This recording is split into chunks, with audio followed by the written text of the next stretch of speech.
آمنا بالله وبالرسول وأطعنا ثم يتولى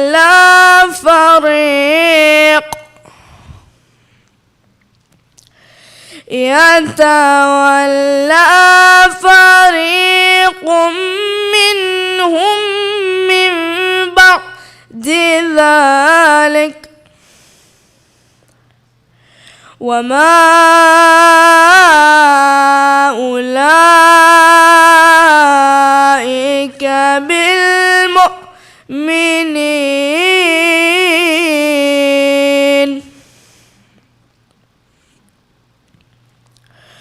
وإذا دعوا إلى الله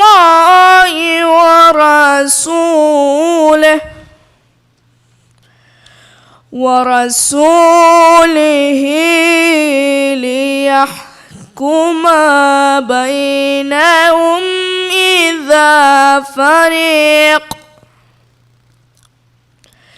إذا فريق منهم معرضون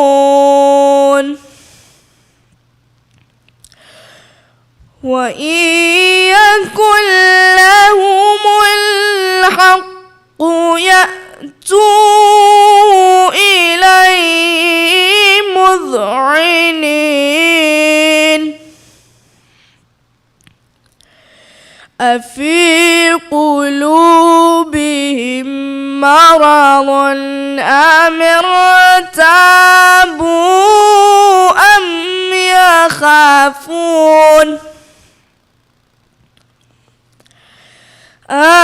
يخافون أن يحيف الله عليهم ورسوله بل أولئك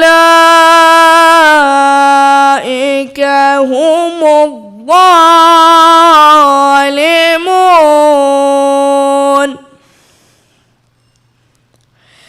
إنما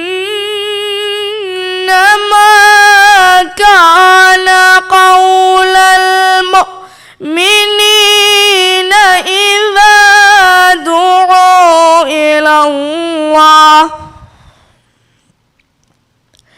إذا دعوا إلى الله ورسوله ليحكم بينهم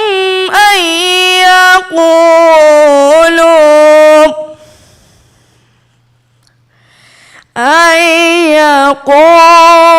يقولوا سمعنا وأطعنا وأولئك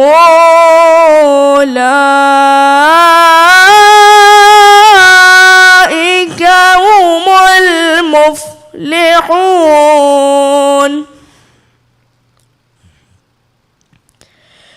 ومن يطع الله ورسوله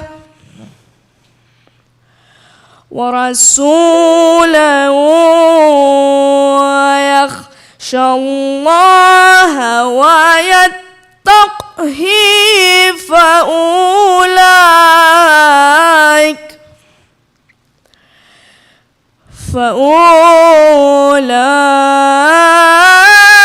فأولئك هم الفائزون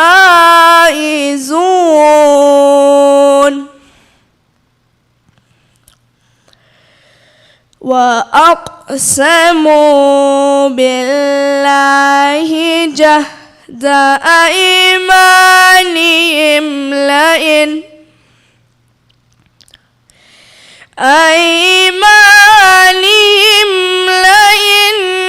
أمرتهم ليخرجن قل لا تقتلوا طاعة معروفة إن الله خبير بما تعملون قل أطيعوا الله وأطيعوا الرسول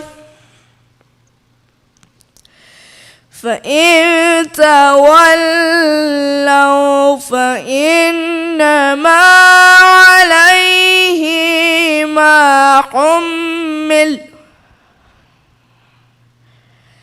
ما حمل وعليكم ما حملتم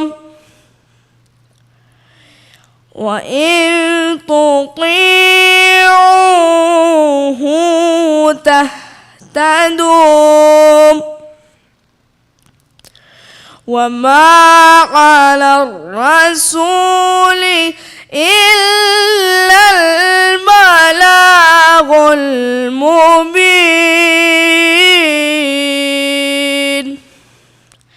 صدق الله مولانا العلي العظيم وصدق الرسول النبي الكريم ونحن على ذلك من الشاهدين والشاكرين والحمد لله رب العالمين اللهم صل على محمد وآل محمد وعجل فرجهم وسهل مخرجهم وانصر شيعتهم والعن أعداءهم صلوات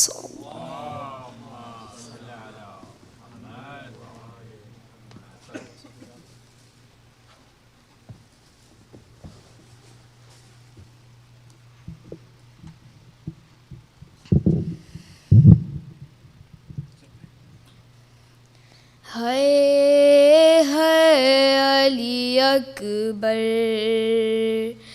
हाय हाय अली अकबर हाय हाय अली अकबर कहती थी ये माँ खूब भरी मई याद लिपट कर हाय हाय अली अकबर हाय हाय अली अकबर कहती थी ये माँ खूब भरी मई याद लिपट कर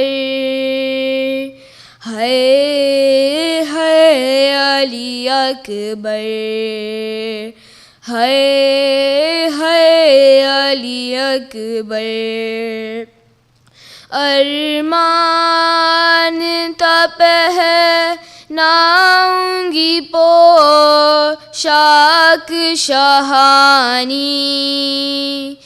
अरमान तप है नाऊंगी पोशाक शहानी अफसोस के राज आई न तुझ को ये जवानी कैसा था मुक़द्दर ہے علی اکبر، ہے علی اکبر۔ 18 برس پال کے پروان چڑھایا، 18 برس پال کے پروان چڑھایا، وہ گیسو والا ہے میرا خون میں نہایا، قربان ہو مادر، ہے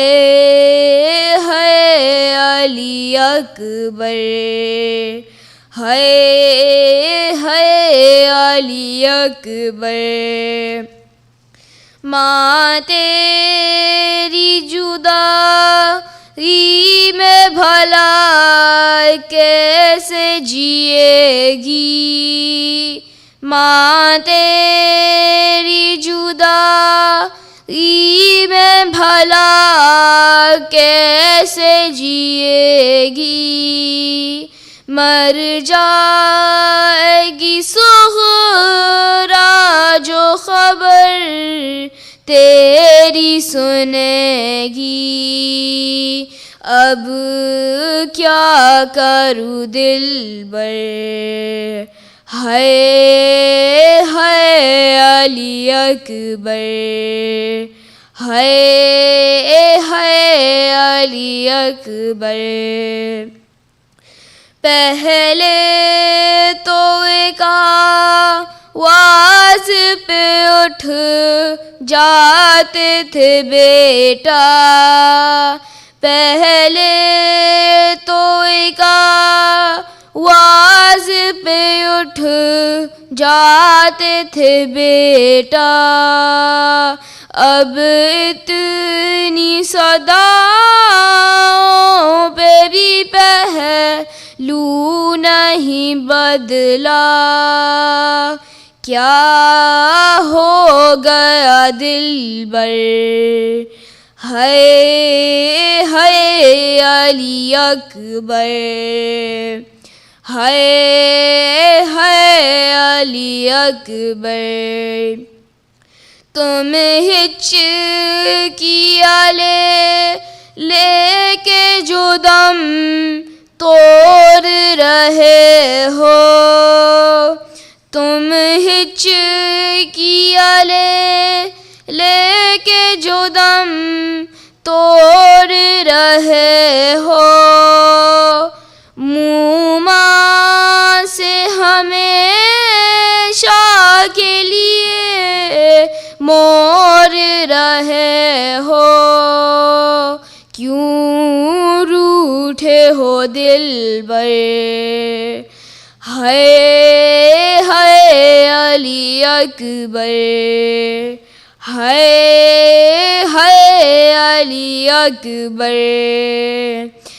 آئے جو ہمیں لوٹنے خیمے میں ستمگر، آئے جو ہمیں لوٹنے خیمے میں ستمگر، ماں دے گی صدا علی اکبر، علی اکبر، چھن جائے گی چادر، ہے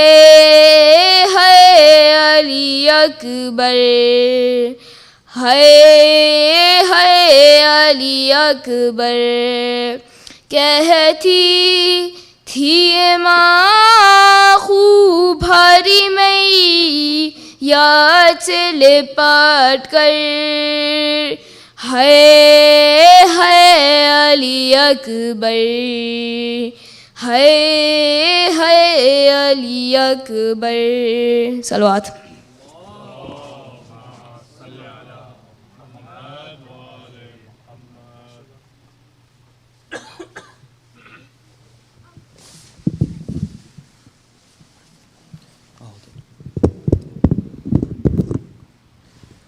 پر محمد وآل محمد صلوات.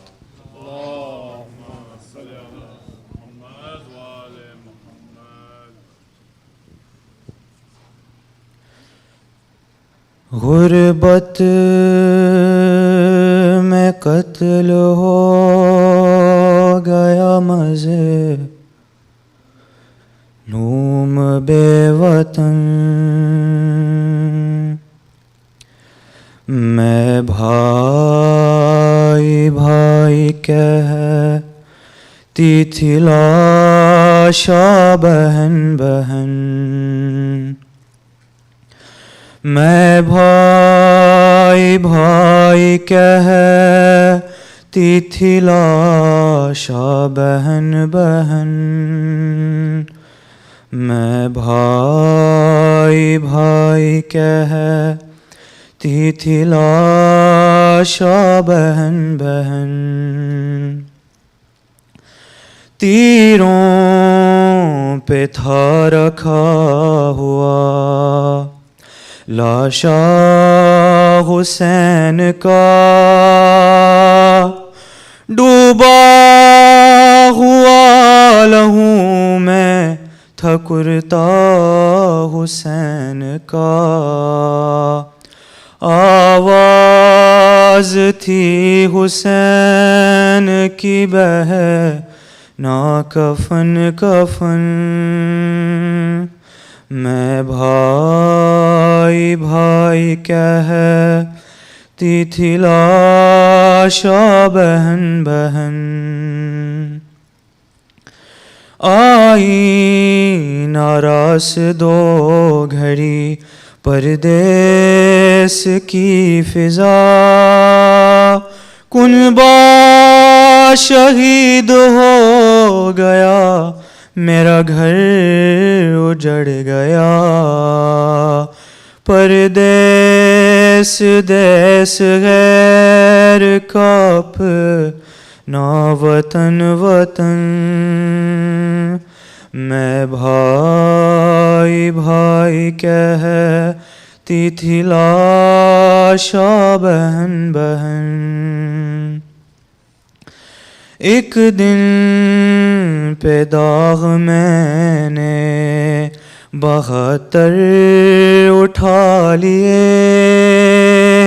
کچھ داغ میں نے قلب کے اندر چھپا لیے، چھپتے نہیں چھپانے سے داغ رسن رسن، میں بھائی بھائی کہتی تھی لاشا بہن بہن،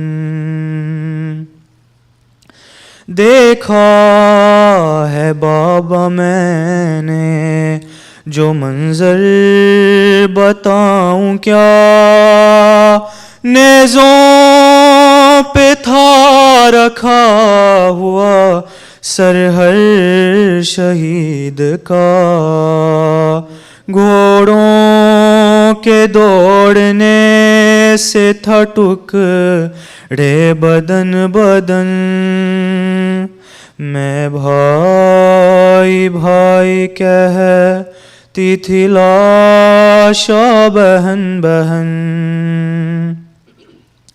بابا حسن سے تابا حسین شہید تک، بابا فقیر شام سے دور یزید تک، لوٹا ہے اہل شام نے با چمن چمن، میں بھائی بھائی کہتی تھی لاشا بہن بہن، برچی کلے جائے علی، برچی کلے جائے علی اکبر میں جب لگی، بابا کو دی صدا کبھی आवाज मुझको दी, कहता था सीना थाम के हम माँ चुभन चुभन। मैं भाई भाई कहती थी लाशा बहन बहन। गाजी के बाद और कयामत गुजर गई, प्यासों की आस टूट के बन में बिखर गई। एक शोर अल्लाह ताश का बपा था दहन दहन। मैं भाई भाई कहती थी लाशा बहन बहन। तीरों पे था रखा हुआ लाशा हुसैन का, डूबा हुआ लहू में था कुर्ता हुसैन का।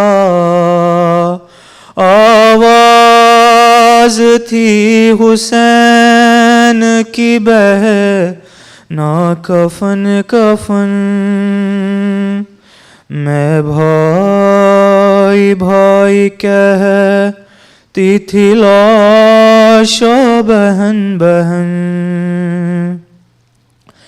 गुर्बत में कत्ल हो गया मज़लूम बेवतन।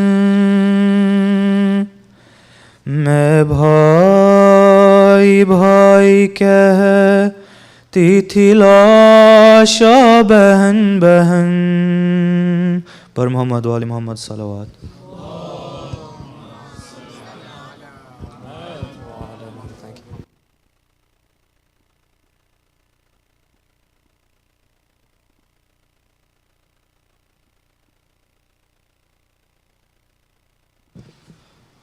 For all of our reciters, please recite a louder salawat.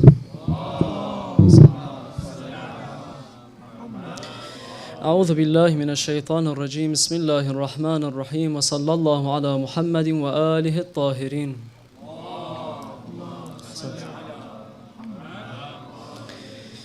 In ayat 47 until I believe we read till 54 of Surah An-Nur, without going into the ayat or the translation, I hope it's above my head. These ayat speak about two different groups of people. Both of them have claimed Iman. And Allah subhanahu wa ta'ala outright rejects the claim of the first group and accepts the claim of the second. The claim of the first group is rejected for one reason and one reason alone. Yesterday, we said that there are people who claim belief, but that belief resides in their heart. And we said belief that only lives in the heart withers away and dies. Maybe these days people are sending you videos of these Hindu ladies in India and they're reciting Marsiya and Salam and Noha for Abi Abdullah alayhi salam, and they say, MashaAllah, this person has also recognized the position of Imam al-Hussein alayhi salam. It's all nice and well, but the person at the end of the day is still a Hindu. Which means that if there was any faith that had affected them, so long as it doesn't translate into action, this faith withers away and dies. Today we want to go one step higher, where there are people mentioned in these ayat of Surah An-Nur that not only believe in their heart, but they act as well. The question we want to answer today is, can someone who believes in their heart, but only acts upon that belief during the religious seasons, when it suits them, when they feel like it, when it's in accordance with their own desires, also be considered a believer? If we were to do this, then perhaps we could argue that the likes of Muawiyah, who led the Salatul Jama'ah and the Salatul Jum'ah, and the individuals who would read the Quran and memorize the Quran but pull out their swords against Amirul Mu'mineen, are the foremost of the believers, with a strong mark on their forehead implying that they were consistently in sujood. Rather, we find that no, this isn't the case. The person who believes that the year has religious seasons, Muharram and Shahr Ramadan, or the day has religious hours, like the time of Salat, this individual is acting in accordance with his belief from time to time. But the fact of the matter is that we must question, so why is it that at the other times of the year or the day, that in other places outside of the majalis, this belief does not carry on at those times or in those places? The same individual with this tongue will come and recite Noha in the month of Muharram, but then with that same mouth will ingest haram outside. That same person claims that the sharbat and the chai of the rawda of the majlis of Abi Abdullah alayhi salam is a cure, it's shifa. Then with that same mouth he's uttering profanities outside. This same person who will kiss the alam of Abul Fadl al-Abbas alayhi salam will go out and will have casual conversations and link-ups with na-mahram. So what's going on here? Why is it that iman only manifests in one place or another? And very simply, if that person had genuine iman, then why is it that in other places and at other times he stops himself from acting upon it? And this is why in the Holy Quran, Allah subhanahu wa ta'ala describes a group of Muslims who refuse to go towards the Prophet to hear his judgment. The Prophet is saying, I'm waiting, I'm the judge that will judge your actions, I will tell you what to do. When you have a dispute amongst yourselves, I tell you what the hukm is. And a group of people, they stay back, they don't want to go to the Prophet. Why? Because they know that that which the Prophet will instruct them to do goes against their desires. And this tells us that certain people only act upon what they call iman because that iman is in accordance with what they already like. So is it that they're following the sharia of Allah? Or does it just so happen to be the case that some parts of the sharia are in line with what they already like from the beginning? And this is where the Quran says, addressing the Bani Israel, rebuking them, O Bani Israel, do you believe in part of the book and reject other parts? Do you like some parts of the book, but the same author of that book, you reject him in other parts? Insha'Allah, the Husayni who attends the majalis of Abi Abdullah alayhi salam not only maintains and manifests his iman here, but in every part of his life, and makes Islam the foundation of his lifestyle with the barakah of salawat ala Muhammad wa ali Muhammad.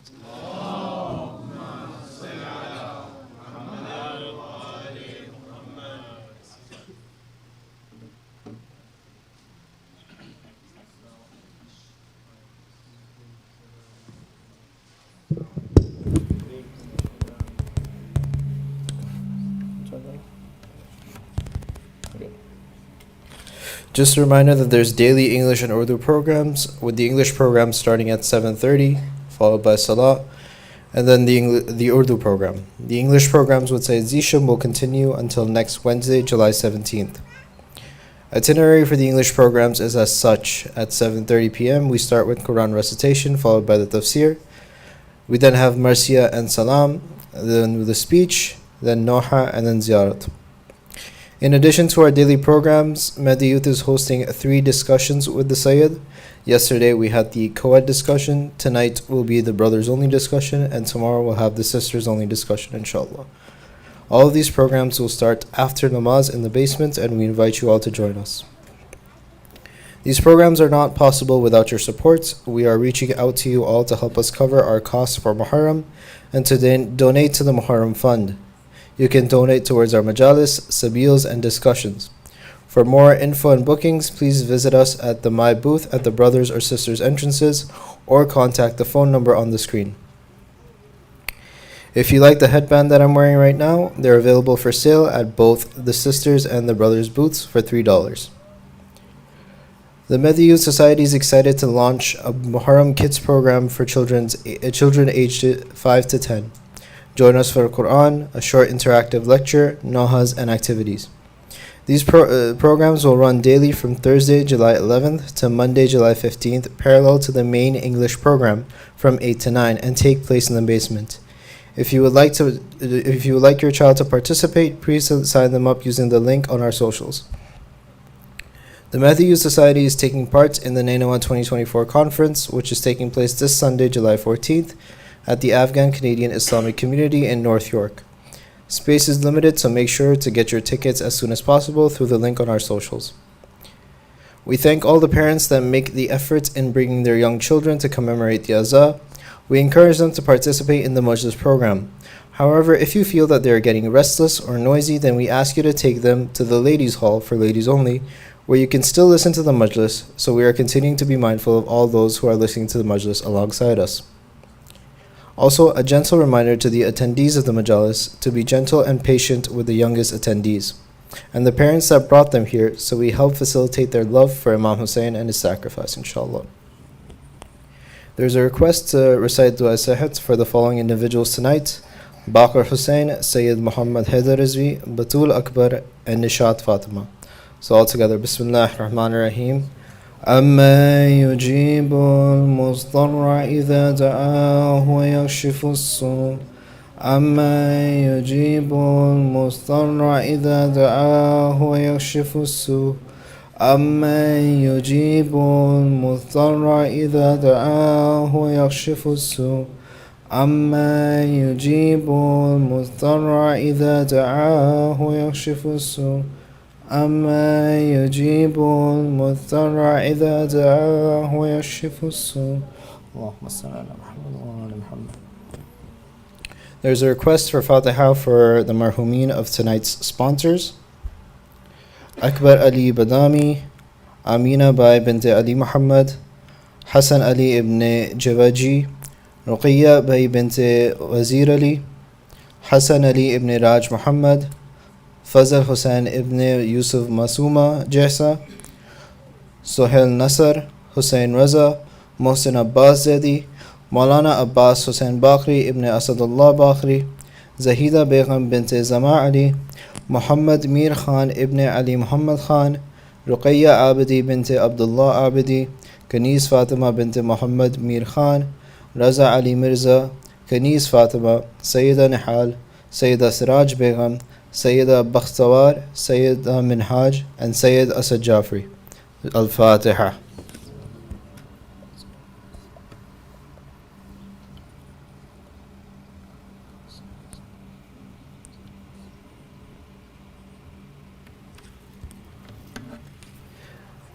I'd like to now invite up the Sayyid to the minbar, and let's all welcome him up with 3 loud salawat.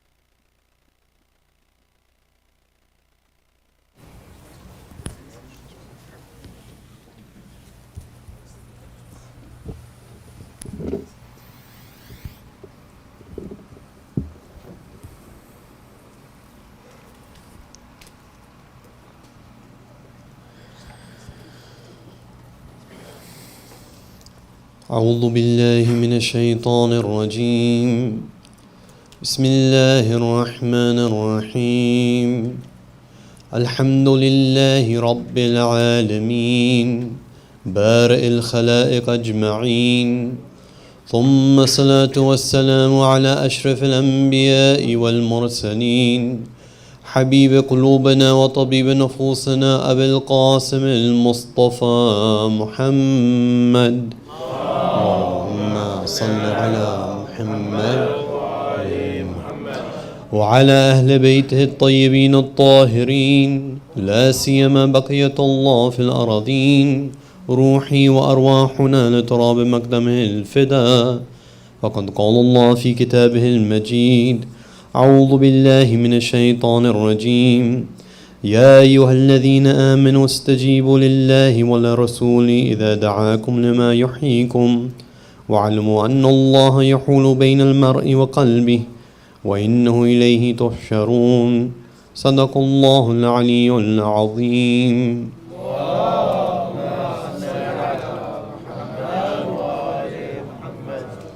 For the hastening of the reappearance of our Imam, please recite a louder salawat. Allahumma salli ala Muhammad wa ali Muhammad. And so that we may be among the first of the companions and the greatest of the companions of our Imam, please recite the loudest of salawat. Allahumma salli ala Muhammad wa ali Muhammad. Assalamu alaikum, dear brothers and sisters. Before I go into the actual speech and things that we want to talk about, I wanted to mention a couple of points about these majalis that we have. As the nights progress and we get closer and closer to the night of Ashura and the day of Ashura, which is the peak of our grief, and the majalis reaches the peak of its fervor, we should also be noticing and witnessing a change within ourselves that's increasing throughout these nights, which is that our attention towards Allah subhanahu wa ta'ala should be increasing further and further and further. Similar to how it happens in the month of Ramadan, where the start of it, there's fasting and things and it's difficult, but there's still a heightened level of ibadah, and it reaches that peak in the nights of Qadr. A similar thing should be happening here as well, because the attachment that we feel with Imam Hussain, with the caravan, is greatly increasing over these nights. And ideally, that means that we should be attached to what they're attached to, right? And so, a way to see this and witness this within ourselves is see whether after these majalis, when we go home the next day, do we sense within ourselves a heightened sense of obligation towards our wajibat? Do we sense a heightened distaste towards those things that are haram? Do we feel within ourselves more of a desire to do dua, to pray? These are things that we should be trying to find within ourselves.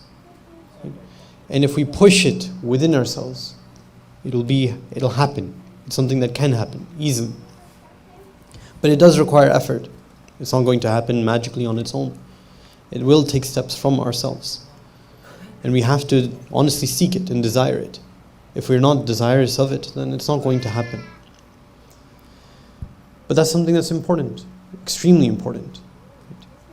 I mean, it's almost like it should be utterly befuddling to think that it's possible for me to spend all night doing the aza of Abu Abdullah al-Hussein. Let's say, for example, on the night of Ashura, and then not pray Fajr or miss Fajr. And if overslept, something happened, okay, that's an excuse. But purposefully, how can I equate that within myself? There's something that should be a sense of deep shame if that happens. And again, we shouldn't run away from that shame. We shouldn't just say, oh yeah, I'm embarrassed, I'm shameful, but then distract myself. No. Accept it. If we're wrong and if we're guilty, accept it. And then use that to change. That only happens when we recognize that shame and we let it affect us, instead of distracting ourselves from it and moving forward.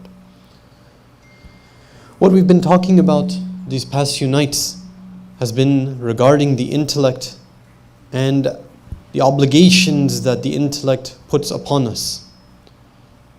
The one that we've been talking about specifically was the concept of thanking and being thankful for the many blessings that Allah subhanahu wa ta'ala has given to us. And we've mentioned how there's many barriers from that happening properly, chief of which is the attention that we pay to this world instead of the real world, which is the next. Or paying attention to our material self instead of our real self, which is the intellectual self. Now, we might say that, okay, what's so wrong, about paying attention to the blessings of this world, right? Don't we even say in the Quran that, رَبَّنَا آتِنَا فِي الدُّنْيَا حَسَنَةً وَفِي الْآخِرَةِ حَسَنَةً. Right? I say, I want, oh my Lord, give me good in this world and in the next world. So I want them both. Why are we saying that, as if like all the stuff in this world is just distraction and bad? And we're not saying everything, first of all. But secondly, what are we saying when we say we want good in this world? Are we saying that we want health? Are we saying that we want wealth, renown, status? No. none of those things are inherently good. The good that is in this world is that which leads me to Allah subhanahu wa ta'ala. Simple as that. And yes, we are commanded, right? Commanded to seek things that we think and perceive to be good, right? So if I perceive health to be good, which we should, then we should organize our lives towards that. But at the end of the day, we recognize that perhaps there might be a situation when health is not good for me, when sickness is better for me. That doesn't mean that I seek sickness, but I recognize that fact. And this is something that's difficult for us to sort of grasp, that could be times, many times, when the trials and tribulations are what's better for me. But that is the case. If it were the case that what would be better for me would just to live a life full of ease, no difficulty, nothing like that, then we wouldn't be living in this world. This world is a world where there will be difficulty, there will be tests, there will be conflict. It's unavoidable. I'm not saying, again, that doesn't mean that we should do something to increase those things. Obviously not. Right? That's not our job to do that. It's not anyone's job to do that. But it happens. By virtue of the limitations of this world, it will happen. And a lot of that, much of that, is necessary for me to progress, and without which I wouldn't. Now, the verse that I recited in the very beginning says, أعوذ بالله من الشيطان الرجيم يا أيها الذين آمنوا استجيبوا لله والرسول إذا دعاكم لما يحييكم. It says, O you who believe, O you who have iman, answer or respond to Allah subhanahu wa ta'ala and the Prophet when he calls you to that which enlivens you, that which gives you life. It's describing the call of Islam in terms of that which gives you life. That everything that Allah subhanahu wa ta'ala wants from you, that the Prophet is calling us towards, is that which gives us life. What does that mean on the opposite again? Again, it's important to look at those opposites. It means everything other than that. Everything other than the call of Allah subhanahu wa ta'ala and the Prophet would lead to death. And this is not life and death in terms of life and death in this world. It's ultimate life and death. Everlasting. So it means if I want success, if I want goodness, if I want anything, it's from this path, the path of Allah subhanahu wa ta'ala. And if I don't recognize that, if I don't go towards that, then it leads to my death.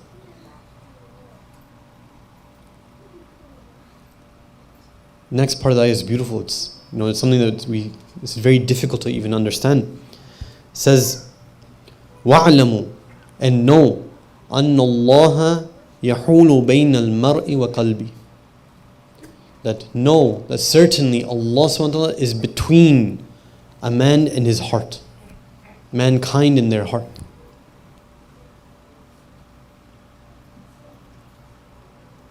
It's showing how close Allah subhanahu wa ta'ala is.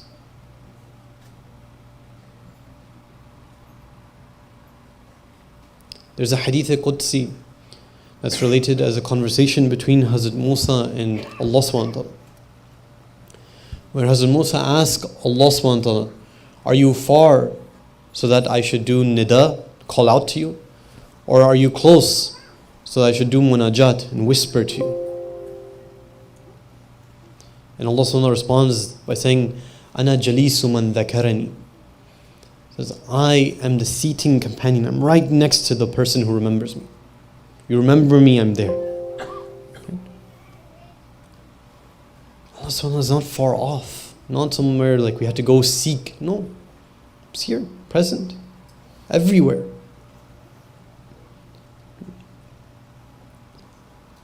Why am I emphasizing this now?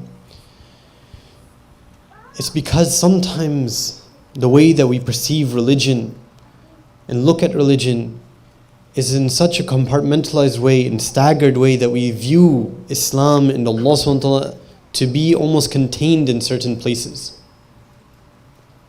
Right? Allah subhanahu wa ta'ala is there when I'm on the janamaz. He's there when I'm in the center. He's there when I go to the masjid. He's there when I pray. Other times, when I'm about to sin, when I'm with my friends, at work, traveling, having fun, vacation. No, He's there at all those times too. And it's when we feel the presence of Allah subhanahu wa ta'ala constantly, and we're constantly aware of Him in our lives, that our lives change. And this is why it's extremely important for us, extremely important for us to be conscious of ourselves. One of the pieces of advice that you ask any teacher of morality, of ethics and spiritual wayfaring, of what to do if you want to increase on your path, what is the first step, most important step? They say is that you have to do an accounting of yourself. Constantly. Constantly be accounting of yourself. Every single night, before you go to sleep, think back to the things that you did within that day. If it was something that was haram, do istighfar immediately. If it was something good, then thank Allah subhanahu wa ta'ala for giving you the tawfiq to be able to do it, and ask for increasing in your tawfiqat. And don't just stop at actions. Look at your intentions. Why did I do it? If I was praying, why did I pray? Did I pray because I honestly thought I'm supposed to? I'm answering the call of Allah subhanahu wa ta'ala? Or did I pray just and only because I just happened to be in the center? Now that's not something that didn't say that I'm the worst person on earth. No. Alhamdulillah, God gave you the tawfiq to be in the center and gave you the ability to, for lack of a better word, bend under that social pressure to pray. That's still a tawfiq. But you recognize there's a level of weakness within me then. I need to ask for more. I need to push myself further than that. When we do that, we become cognizant of ourselves in front of Allah subhanahu wa ta'ala. At all times, it starts to become a habit. That we're constantly on the lookout, aware of ourselves before Allah subhanahu wa ta'ala. Not in the beginning. In the beginning it's really difficult. Sometimes it's difficult for us to even remember what we did throughout the day. That's why some teachers even give an advice to split the day in half. Do it once at noon and then once at when you're going to sleep. But eventually, inshallah, it becomes a habit for us. And eventually we are always looking out, always thinking of ourselves as if we're before Allah subhanahu wa ta'ala. Seeing ourselves like that. Not like a delusion, like as if I'm imagining things. No. As in we witness it. We see ourselves before Allah subhanahu wa ta'ala. And that's something to be grateful for. And we talk about, and we've been talking about giving thanks and being grateful for all of the blessings that Allah subhanahu wa ta'ala has given to us. And the question, again, like, why do we have to be so grateful? Like, what is the connection between all of this and gratefulness? And it should be quite clear to us from what we said previously and what we just said now. The more attention and the more awareness we have of the blessings that we've been given, of the tawfiqat that we have, the more grateful we are. The more we realize how much we depend on Allah subhanahu wa ta'ala, the more grateful we are. And on the opposite end, the less gratitude that we have, the lesser that we thank Allah subhanahu wa ta'ala, the more we tend to forget everything. We don't see anything at all. There's a verse in the Quran, it's in Surah Jathiyah, verse number 23. It says, أعوذ بالله من الشيطان الرجيم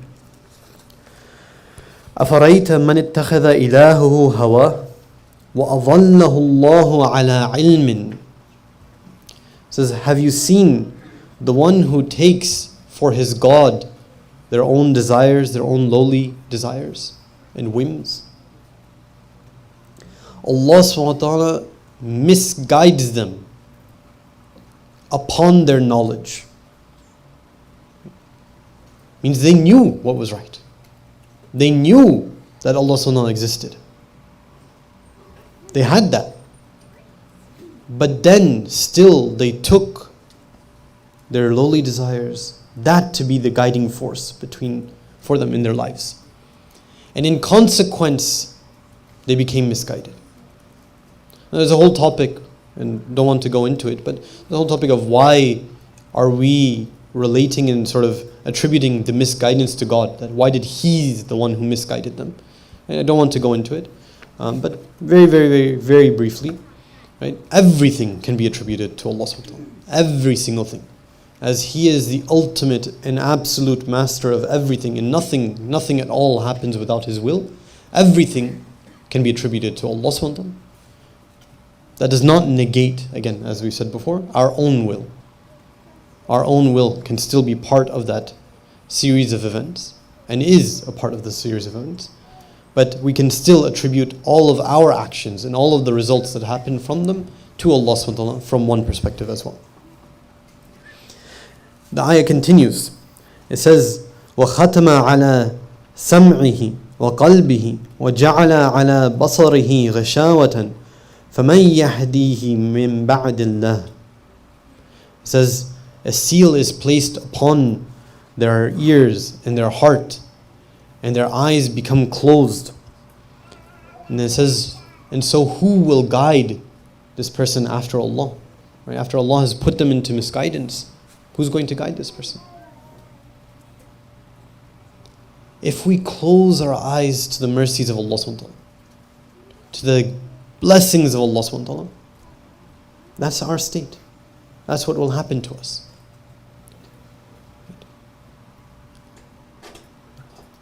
And this part of it is important. We see many things. We see many things in our lives from only one perspective. Right? We see, for example, the money that I have, the clothes that I'm wearing, the relations that I have with other people, the family that I have, friends, all of these things, we see it. But we don't see it as something being given to me. We just see it as constant things, items that are there, and then perhaps we see them as leaving. But it's rare that we see both the coming of those things and the leaving of those things as acts of God. And their ultimate reality is that part of it, rather than the facet of what we see of them.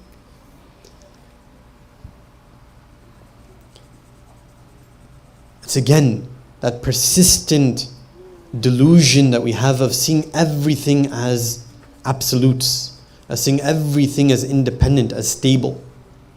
That's not the reality. Everything, for lack of a better word, again, is in flux inherently.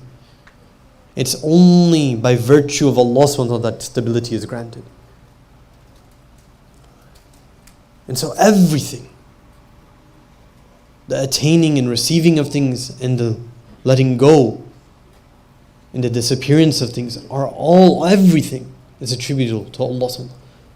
And so everything that we see in our lives, every action, every reaction, is a way and methodology by which we can attain a closer link with Allah subhanahu wa ta'ala.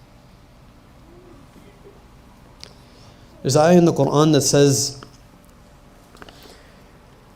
please just say salawat ala Muhammad wa ala Muhammad.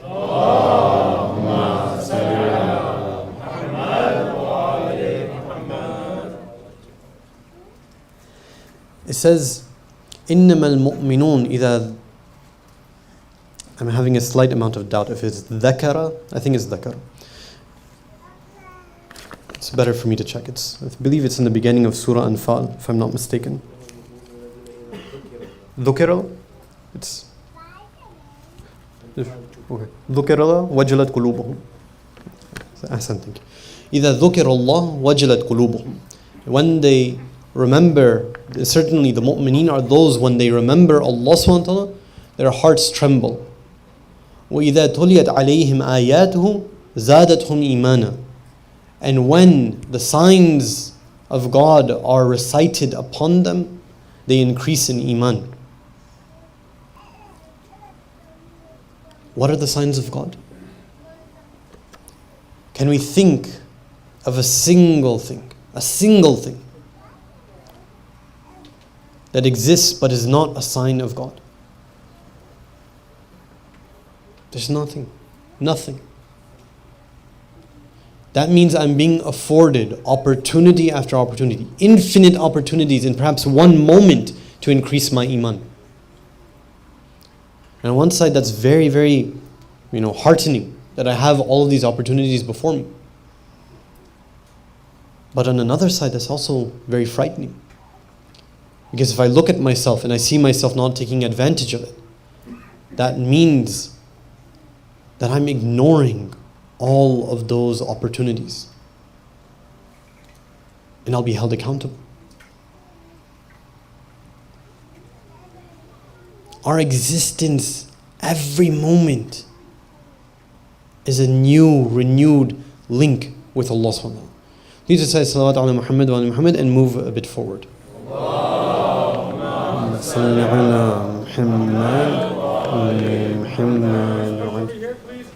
صلوات محمد وآل محمد. اللهم صل على محمد وآل محمد. Now, the ones who become truly grateful and thankful of Allah subhanahu wa ta'ala and His blessings achieve this heightened perspective. But what happens when we don't? Do we call it quits? Do we say that, it's not for me, I can't do it? If we look at the du'as of our imams and how they spoke with Allah subhanahu wa ta'ala, it shows us and guides us how to use the times when we're low to reach higher levels. Sometimes we only go after the dua when we're feeling a heightened level of spirituality, like, okay, I'm on a high, let me say a dua. No, look at how the du'as speak. Most of them are talking about when they're at a low, when something has happened. They're expressing some level of defeat from within themselves. And from that perspective, they're reaching out towards Allah subhanahu wa ta'ala. One of the 15 whispered prayers, the Munajat al-Khamsata that Imam Zain al-Abidin alayhi salam narrated, is the munajat of the shakirin, the ones who are thankful. It starts with this line. It says, Ilahi, adhalni an iqamat shukrak tatabu'u tawlik. It says, oh my God, the extent and the continuous showering of blessings, one after another, is that which has taken me away from thanking you. It's usually what happens in our lives, right? When everything is going good, when we're receiving more and more and more, unfortunately, that's when usually our attention is the least towards Allah subhanahu wa ta'ala. It's only when something happens, right? Some tragedy, some misfortune, some sickness, that's when we remember.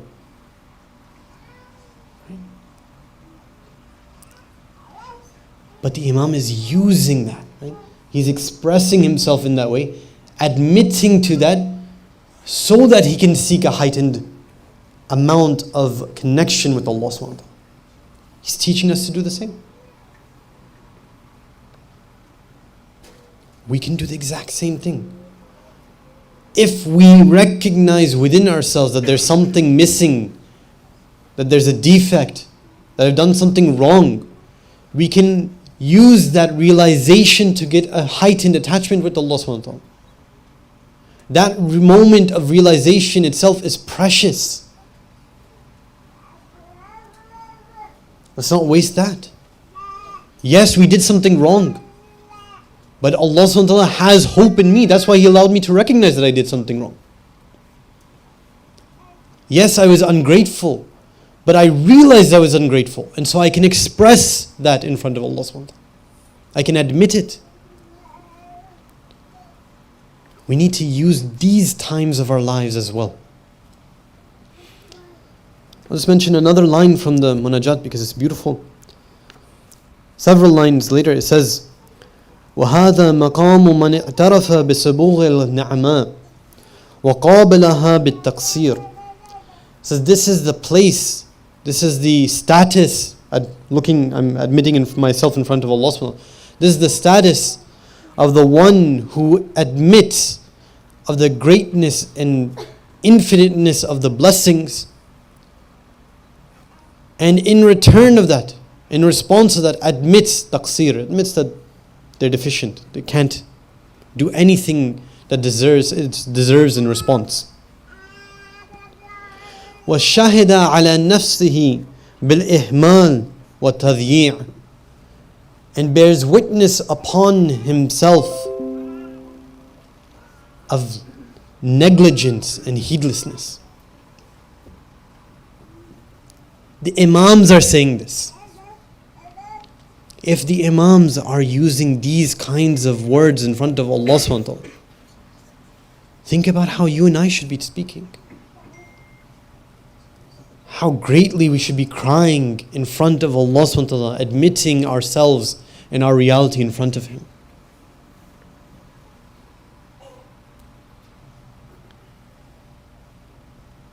It's not something that's like,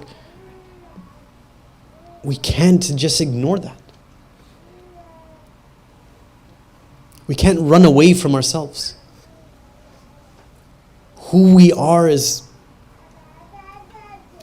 apparent. It's apparent in front of Allah subhanahu wa ta'ala. It's known. We can't run away from it. There's no shortcuts. There's nowhere to hide. Everything will be accounted for.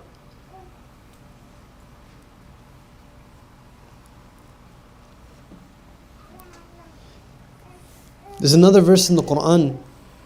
It's actually a story in the Quran which talks about putting this concept of thankfulness within our lives in a way perhaps that we wouldn't think of it. It's in Surah Naml, verse number 40, from the beginning, not from the beginning, but from the middle. The story goes as this. It's in the story of Hazrat Sulaiman, when he's, asking the various birds and things, where is Hudhud, right? And he gives news of all these things that are happening, of Bilqis and the Queen of Sheba, and tells all of these things. And then eventually comes to a point where it says that who can bring the throne of Bilqis before she comes. Right? And then it says that one Ifrit min al-Jinn, the one person from amongst the Jinn, says that, I can bring it, before you stand up from your place. But then another person says that I can bring it before you even close your eye. Right? And he does so, and this is the response of Hazrat Sulaiman. He says, هذا من فضل ربي ليبلوني أأشكر أم أكفر ومن شكر فإنما يشكر لنفسه ومن كفر فإن ربي غني كريم. Says, this is from the grace of our Lord. هذا من فضل ربي. This is from the grace of my Lord. For what? Is it just meaningless that some amazing thing happened and there's no purpose? No, there's a purpose. ليبلوني, to test me. Am I going to be thankful, or am I going to cover it up? Am I going to be negligent, ignore this great blessing? And if I give thanks, فَلِنَفْسِي, it's for myself. I get the benefit. If I'm grateful, I get the benefit. And the one who does kufr, Allah subhanahu wa ta'ala is ghani. He's needless. It didn't affect him at all. And so if we think that we're achieving anything by ignoring that blessing, no, we're not.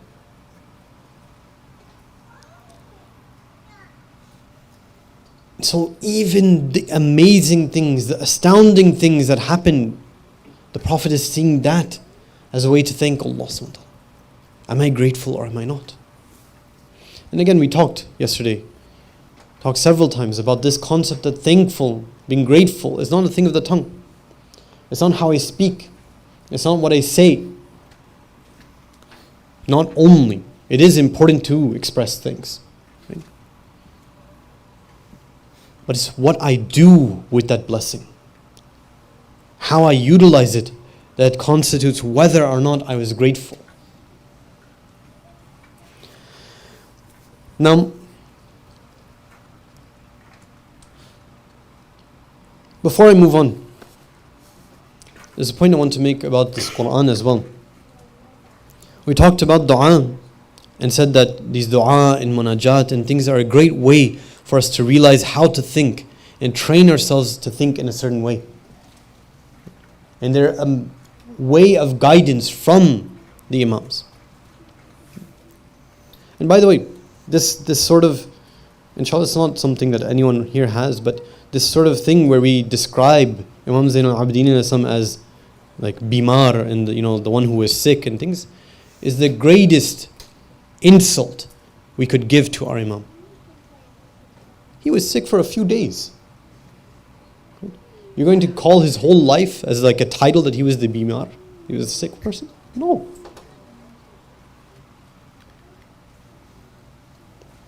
His life was full of guidance, full of active amounts of resistance and pushing. You open up Sahifa Sajjadiyah, full of teachings, beautiful teachings, life-changing words.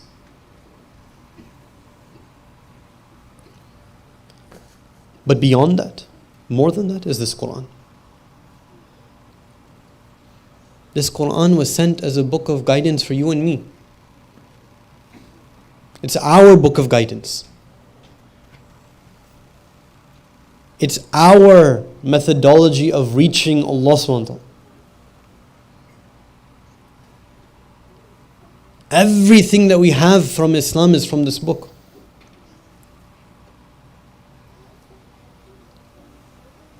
It should be a part of our lives. And I'm using very less harsh words here. But it should be a crucial, inescapable part of our lives.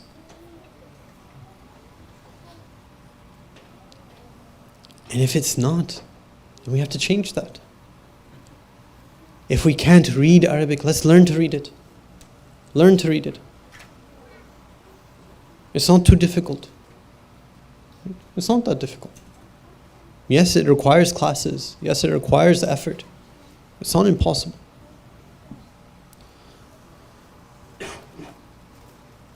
If we can read it, and even if we can't read it, at the very least find a way to ponder on it, the meanings of it. Attend a class, read some tafsir. Have it a part of our lives, constantly. If we don't have an attachment to this Quran, we don't have an attachment to Islam. If we don't have an attachment to this Quran, we don't have love for the Ahlul Bayt. It's not possible. We say in Hadith Thaqalain, they're inseparable. They're not going to be separated. It's crucial. Inshallah, we can use these nights as an inspiration to change these things within our lives. Identify where is the defects, where am I being held back, and improve on that, inshallah. Now, what we've talked about so far in all the things of the intellect and this giving thanks is on the side of the individual. And as an individual, how to give this thanks. But there's much more to talk about it than that. What's in some way more important is to talk about how does it look for a community, for a society, if they're held and bound by the principles of the intellect, and if they're led by the intellect, if they're led by this higher reality? What does a thankful community, a thankful society look like? And how does this change that society? How does it change how they interact, how they talk to each other, how they work? As we are here right now, we see a glimpse of it. Not in ourselves. Inshallah, maybe we do see it in ourselves, but my point isn't ourselves, but rather in the caravan of Imam Hussein alayhi salam. We see a group of people who have come together with a realization of something much greater than themselves, orienting their lives towards Allah subhanahu wa ta'ala and expressing that gratitude.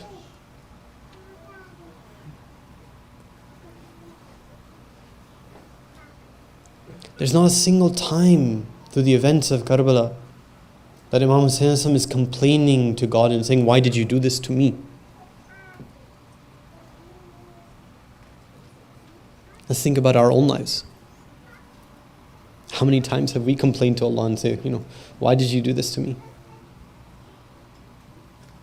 Why is this happening? Did I deserve this?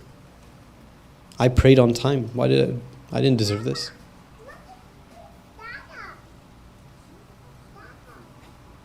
But those bonds that were there, that caravan, the movement as a caravan, is much beyond just one person. Inshallah, in the further nights, we'll talk more about this, in more detail about the ramifications of this kind of perspective within building a community. Inshallah, we can spend a few minutes mentioning the masa'ib of Aba Abdullah al-Hussein.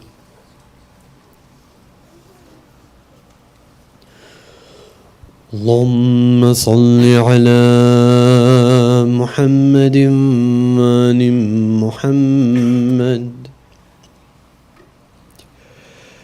السلام عليك يا أبا عبد الله وعلى الأرواح التي حلت بفنائك.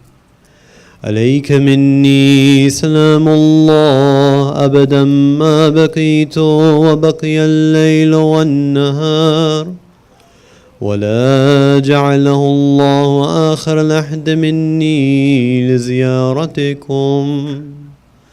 السلام على الحسين وعلى علي بن الحسين وعلى أولاد الحسين وعلى أصحاب الحسين.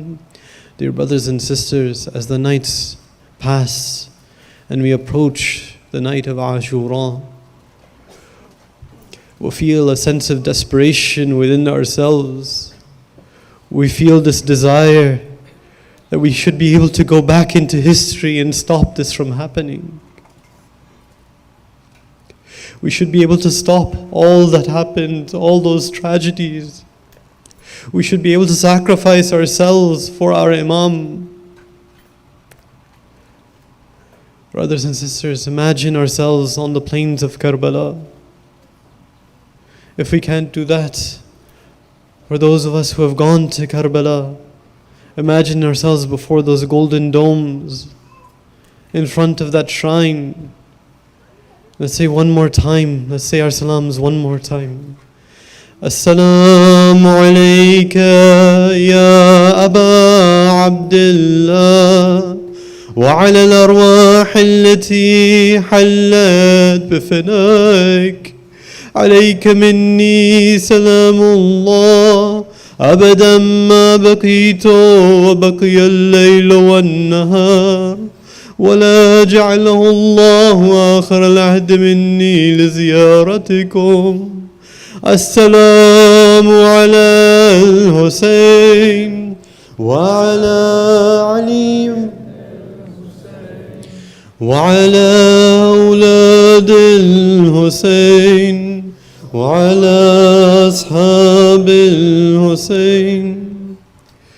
Dear brothers and sisters, in the caravan of Imam Hussein, they were all gems and shining personalities. But among those shining personalities, even from among all of those great personalities, there's some that stand out even more. If we need anything to tell us of that, we can see that some of these personalities are always mentioned separately in our ziyarat. They're not mentioned just in the group of the shuhada, of the sons of Imam Hussein, of the ashab of Imam Hussein. We just now said, As-salamu ala Ali ibn al-Hussein. We sent our salams on Ali and al-Akbar. When we look at this caravan, as they departed their home in Medina, they departed everything that was familiar with them. We must imagine that for them it was a great source of comfort that they had Ali and al-Akbar with them.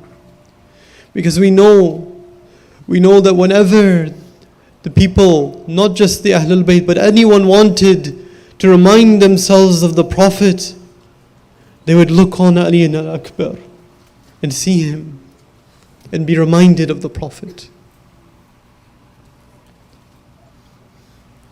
A time comes on the day of Ashura when all of the companions of Abu Abdullah al-Hussein have been martyred.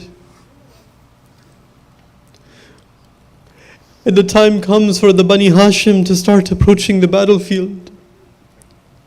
According to most narrations, the first of those to ask permission was Ali ibn al-Akbar. He goes to his father Imam Hussein alayhi salam and asks him for permission. And according to some narrations, contrary to every other person, Imam Hussein doesn't try to convince him not to. He just immediately gives him permission to go.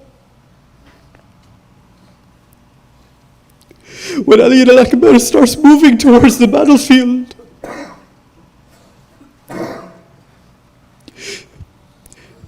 Imam Hussein starts to cry.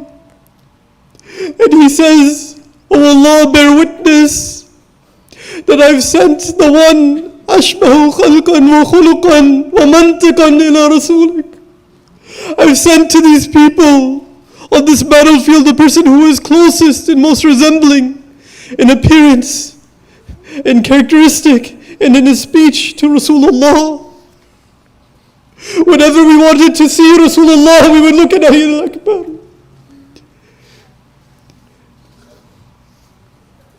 Ali al-Akbar goes and starts to fight on the battlefield.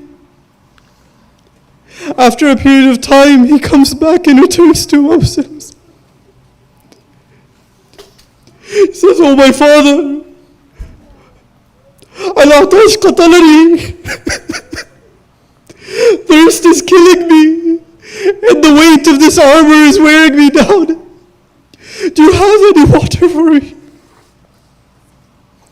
The Imam responds, saying, be patient, my son. Certainly your grandfather is waiting to give you a cup of water from which you'll never become thirsty afterwards." Ali al-Akbar goes back onto the battlefield. He fights valiantly until a point reaches when he's struck. He says, "Ya Mata, Ya Mata, Akroka Salam, I say salam to you. I see my grandfather with water, and he's telling me that he's waiting for you."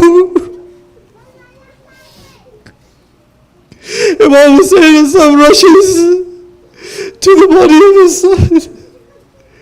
According to some Maktas, it says that by that time the soldiers had surrounded him and cut him into pieces, irba and nirba. When Imam Hussein reaches the body of his beloved son, he places he places his cheek upon his cheek. He says, "Ala dunya ba'daka al-afa." After you, this world has no meaning. Hazrat Zainab rushes from the tents. She rushes from the tents. So, Ya Habiba, Yabna Kha, oh my beloved, oh the son of my brother. She throws herself onto the body of Ali Akbar.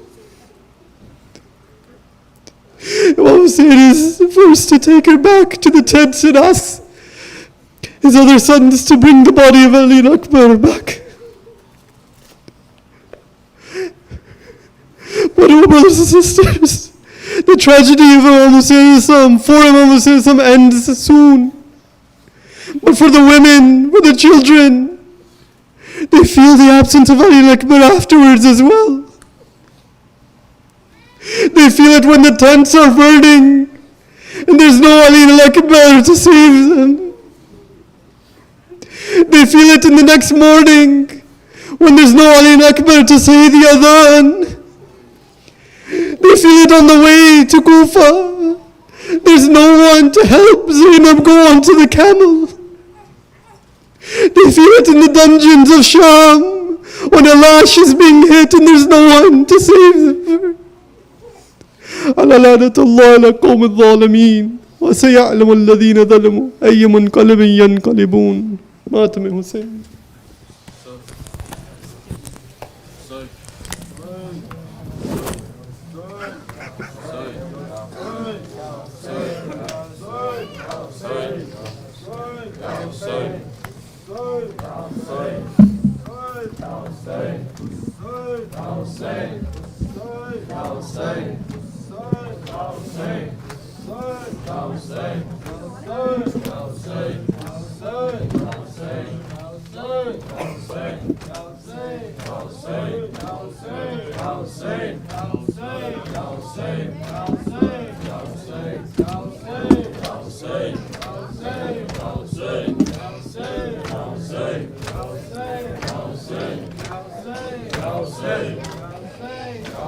मेरा शहर ये वाला अकबर अकबर मेरा शहर ये वाला अकबर अकबर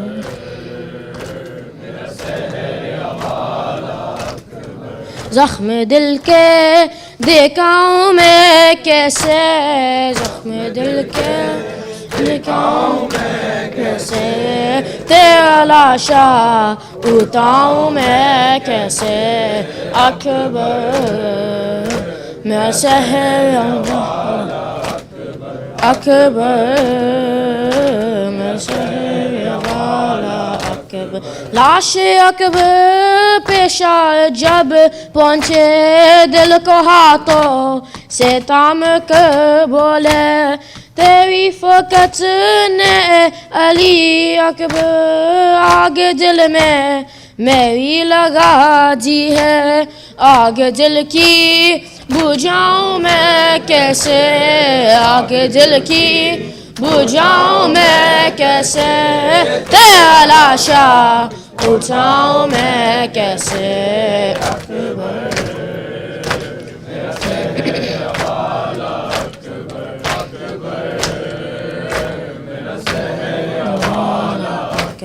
तू है कोई जवान ए बेताब बाप तेरा ज़ईफ है कितना नूर आंखों का हो गया रुख़सत मुझको आता नहीं नज़र खैमा लेके खैमों में जाऊं मैं कैसे लेके खैमों में जाऊं मैं कैसे तेरा लाशा उठाऊं मैं कैसे अकबर मेरा शहर वाला अकबर अकबर मेरा शहर वाला अकबर जिसने आता साल पाला था कैसे देखेगी वो तेरा लाशा तेरी शादी का था जिसे अरमान कैसे झेलेगी वो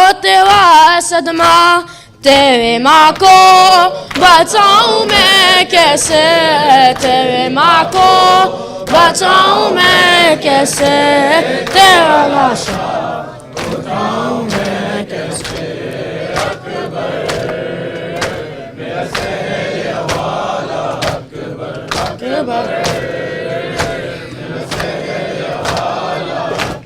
دیکھ کے آیا ہے کاش دے سغوا راہ تکتی ہے وہ دکھی بہنا تجھ کو بے ماں نے بولا یا ہے وعدہ سغوا کا کیوں بولا جالا غم یہ دل سے لگاؤں میں کیسے غم یہ دل سے لگاؤں میں کیسے تیرا لاشا اٹھاؤں میں کیسے اکبر میں سحر والا اکبر اکبر میں سحر والا اکبر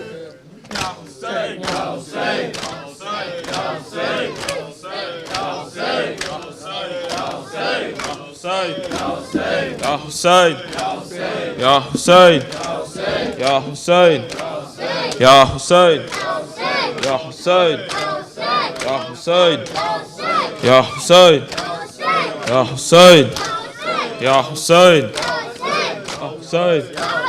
Ya Hussein, Ya Hussein, Ya Hussein, Ya Hussein, Ya Hussein, Ya Hussein, Hussein, Ya Hussein, Ya Hussein, Ya Hussein.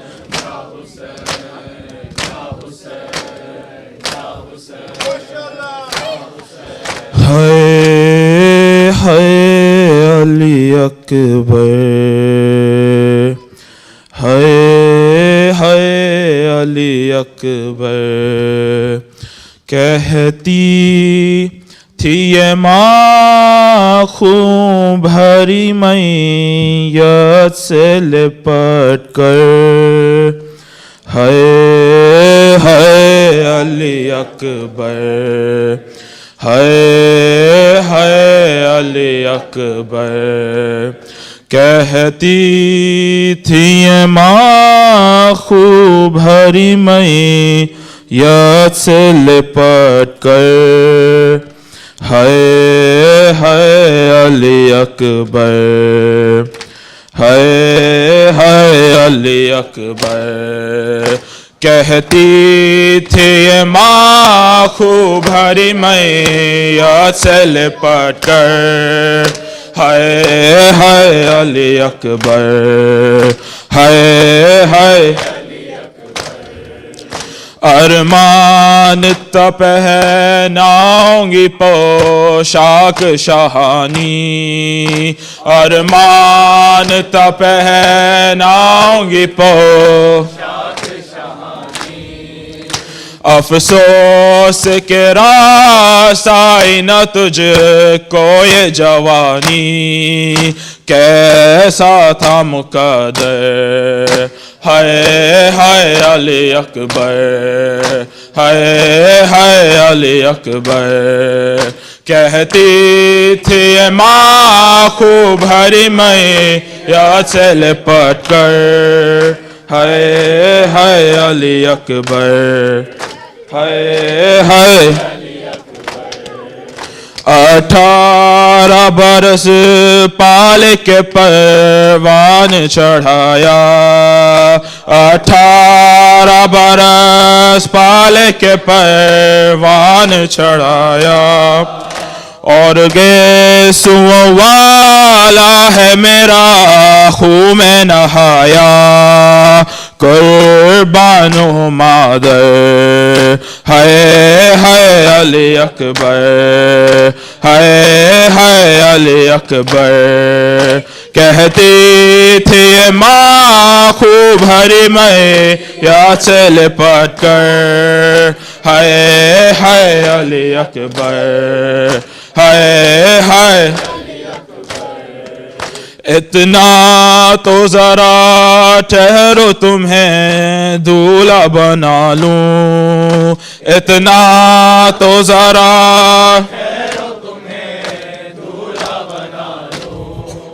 بس ایک جھلک سحر کی صغرا کو دکھا لوں، بے چین تھی خواہ ہائے ہائے علی اکبر، ہائے ہائے علی اکبر، کہتی تھی یہ ماں خوب بھری میاں سے لپٹ کر، ہائے ہائے علی اکبر، ہائے ہائے ماں تیری جدائی میں بلا کیسے جیے گی، ماں تیری جدائی میں بلا کیسے جیے گی، مر جائے گی صغرا جو خبر تیری سنے گی، اب کیا کروں جی کر، ہائے ہائے علی اکبر، ہائے ہائے علی اکبر، کہتی تھی یہ ماں خوب بھری میاں سے لپٹ کر، ہائے ہائے علی اکبر، ہائے ہائے علی ٹھہرو کہ میں 18ویں مانا تو بڑھا لوں، ٹھہرو کہ میں 18ویں مانا تو بڑھا لوں، پھر لے کے بلائے تجھے جینے کی دعا دوں، صدقے ہوئے مادر، ہائے ہائے علی اکبر، ہائے ہائے علی اکبر، کہتی تھی یہ ماں خوب بھری میاں سے لپٹ کر، ہائے ہائے علی اکبر، ہائے ہائے پہلے تو ایک آواز پہ اٹھ جاتے تھے بیٹا، پہلے تو ایک آواز پہ اٹھ جاتے تھے بیٹا، اب اتنی صداؤں پہ بھی پہنو نہیں بدلا، کیا ہو گیا دلبر، ہائے ہائے علی اکبر، ہائے ہائے علی اکبر، کہتی تھی ماں خوب بھری میاں سے لپٹ کر، ہائے ہائے علی اکبر، ہائے ہائے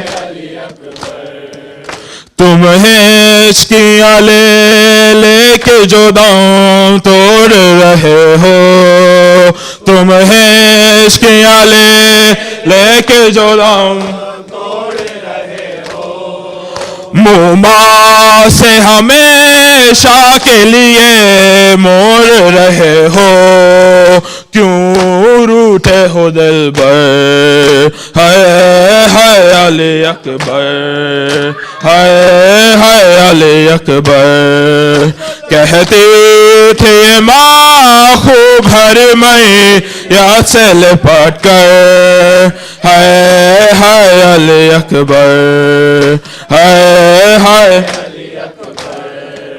ماں تیری جدائی میں بلا کیسے جیے گی، ماں تیری جدائی میں بلا کیسے جیے گی، مر جائے گی صغرا جو خبر تیری سنے گی، اب کیا کروں جی کر، ہائے ہائے علی اکبر، ہائے ہائے علی اکبر، کہتی تھی ماں خوب بھری میاں سے لپٹ کر، ہائے ہائے علی اکبر، ہائے ہائے آئے جو ہمیں لو لوٹن خیمے میں ستمگر آئے جو ہمیں لوٹن خیمے میں ستمگر ماں دے گی صدائے علی اکبر علی اکبر چھن جائے گی چادر ہائے ہائے علی اکبر ہائے ہائے علی اکبر کہتے تھے ماں خوب بھرے میت سے لپٹ کر ہائے ہائے علی اکبر ہائے ہائے علی اکبر جب کوئی جوان لاش نظر آتی ہے محشر جب کوئی جوان لاش نظر آتی ہے محشر ایک یاد سوئے کرب و بلا جاتی ہے محشر دل روتا ہے کہہ کر ہائے ہائے علی اکبر ہائے ہائے علی اکبر کہتی تھی یہ ماں خوب بھری میت سے لپٹ کر ہائے ہائے علی ہائے ہائے علی اکبر کہتی تھی یہ ماں خوب بھری میت سے لپٹ کر ہائے ہائے علی اکبر ہائے ہائے علی اکبر یا حسین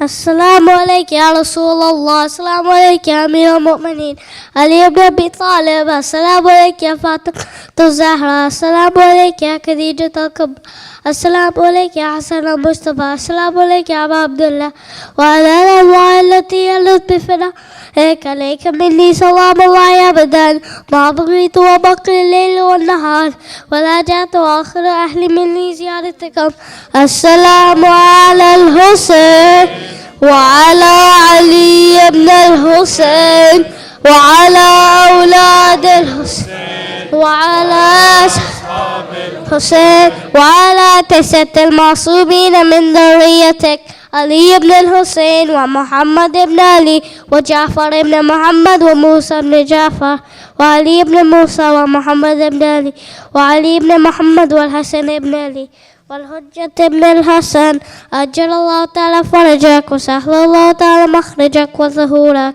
ورحمة الله وبركاته.